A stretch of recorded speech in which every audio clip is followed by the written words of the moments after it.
এই ভিডিও দেখা শেষ করলে মেহেরবানি করে শেয়ার করবেন। এত উপজেলায় 3 মাসের 4টা যদি খুন হয়, স্বরাষ্ট্রমন্ত্রী আসলে কি করেন?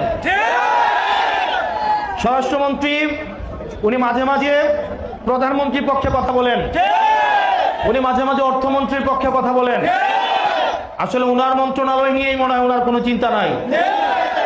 এখন মানুষ যেভাবে বলা শুরু করছে যে এই মেঘনা উপজেলার মানুষ, আমি আজকে শুনলাম আমাকে এখানে বলছে যে এই সরকারের অনেক গুণ, মেঘনা উপজেলায় 3 মাসে 4 খুন।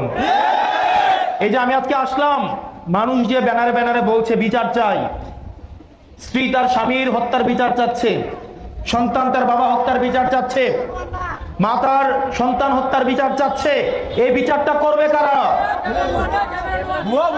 আমরা অত্যন্ত দুঃখের সাথে এবং পরিতাপের সাথে দেখতে পাচ্ছি আইন শৃঙ্খলার যে অবনতি হচ্ছে, এই ধারা যদি অব্যাহত থাকে তাহলে এই সরকারের প্রতি মানুষের আস্থা দিন দিন যেভাবে তলানিতে ঠেকছে, কিছুদিনের মধ্যেই এই আস্থা নাই হয়ে যাবে।